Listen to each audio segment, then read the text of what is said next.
years ago, the name Arthur Fleck hit Gotham like a hurricane. The trial of the century. They believe Arthur Fleck to be some kind of martyr. Terry Hitchcock and Harkins Theater is the largest independently owned theater chain in the U.S.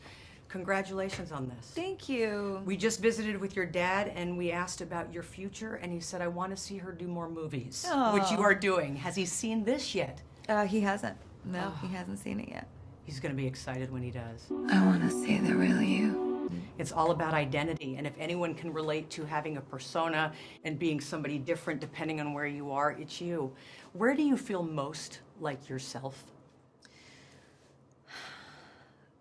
You know, I think I feel the most like myself with my fiance Michael and at home with our dogs. That's where I really feel like I can like reset. But I also feel that feeling when I'm on stage. Yeah. And, you know, I think that it's taken some time for me to be able to do those two things and have them feel as, you know, soulful as each other. For once in my life, I have someone who needs me. Music is such a big part of this in such interesting ways. There are songs that traditionally bring us joy, but you watch them performed and your heart is breaking.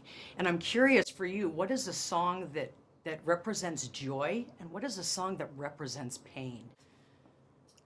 A song that represents joy and a song that represents pain. I would say I would actually choose the same song.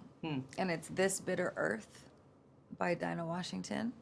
And I would say that it represents both joy and pain. And she's, you know, she's reflecting on life in a way where I think if you don't understand how beautiful life can be, you also can't understand how painful it can be because you need the contrast to make sense of the other.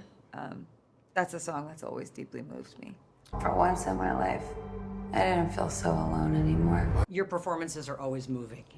We talked the last time on House of Gucci, you talked about how you get rid of a character. I think in that case you said you gave up smoking and all. And in watching this film, I'm like, oh, she just gave up smoking and there's smoke everywhere in this movie. How hard was it for you to get rid of this character? What is that process like for you to say goodbye to a part? You know, I didn't get rid of her. She's still kicking around. You know, Lee's also very much a part of me anyway. You know, the way that I built her, I really wanted to, you know, I felt like I wanted to do something extremely real and authentic.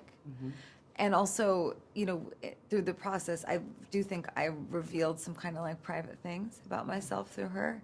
And I see when I watch the movie back, like, oh, that's interesting. You know, that thing about me that I don't like is in there. Because she's, you know, she's kind of got this like hurricane inside of her. And I think, you know, women, we sometimes do. And we get kind of really good at like putting a cover over the storm and facing the world. And that's, you know, unfortunate, but also true. And, you know, it's interesting. A woman like, you know, Lee or Harley, you know, you could like easily judge her behavior as too much. Yeah. Right? And I think women get told we're too much all the time. And but what happens when you kind of get pushed too far? You know, and also what happens when you fall in love and make a man your whole world? Yeah. And a lot happens. Yeah, a lot happens. And she did that. And he is her whole world. And so I think I just wanted that to be real so that even if the way people related to it on a more everyday life scale and not in Gotham City was like, you know, even if they could relate to it, they would be able to relate to it because they would see kind of, you know, the similarities in her, in themselves.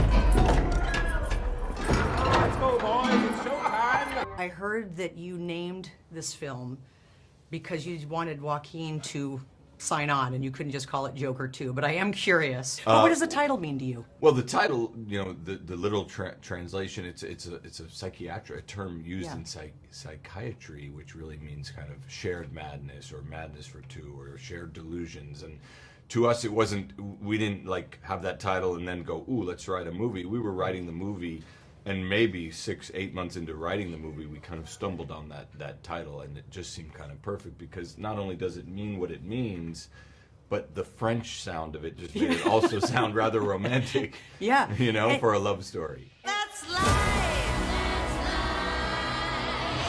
Funny as it seems. The music, I'm so curious, obviously, the choice of music and the fact that a song that normally would bring joy or represent joy now represents so much pain. I mean, how did you Yeah. decide?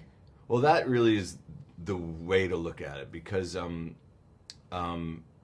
it first of all, a lot of the music was chosen in just the practical idea of what would Arthur know? What music did Arthur's mother play in their apartment when he was growing up, right? So there's a lot of standards in there, but it's not the standards the way you're used to hearing them. Like all of a sudden, for once in my life, which Frank Sinatra is, you know, obviously the greatest thing you've ever heard, when Arthur sings it, it exists on a different level emotionally. You really believe that for the first time in his life he found someone who needs him. I don't know that I believe that with Frank Sinatra. He's a better singer, but I believe He got it. around a little more. I That's think. right. Right.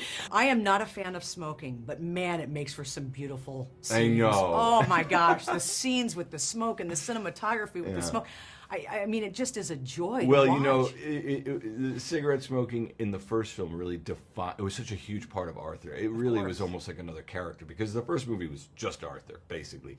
But I always see it as Arthur and a cigarette. So we had to have him. You know, I am also not a fan of smoking. Who Right. is? But it just is so Arthur. And in fact, you know, Arthur doesn't speak in this movie for 10 minutes. The first thing he says is, "Can I have a cigarette?" Oh, that's true. That's the Yeah. first line he says. Let's get out of here. What do you call her? Gaga, Stephanie, does it matter for you? Yeah, Gogs. Oh, that's nice. Sometimes we call her Gogs. She's unbelievable. Yeah, she's just The two of them together, I know that Joaquin won Best Actor for this. He's just as good, if not better, in this one.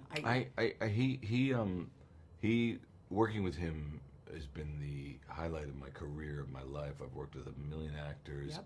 There's nobody like Joaquin, and getting to watch him that close next to the camera for the last 5 years, basically, it's been like the joy of my life. He is mind blowing. How about you, Arthur?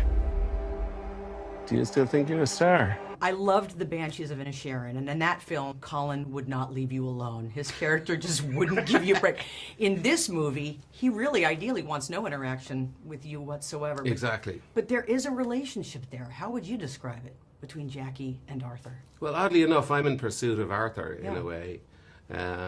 You know, there's a little bit of that luster of the star that is alluring, especially to somebody like Jackie, who kind of thinks of himself as having some hidden talents, which he insists on unearthing and unhiding at every opportunity in his little powerhouse where he can, you know, he can act a little bit of a star in his own domain, Jackie, and kind of does. And the interesting relationship then with the Joker character and with Arthur is that he knows Arthur is somebody very vulnerable.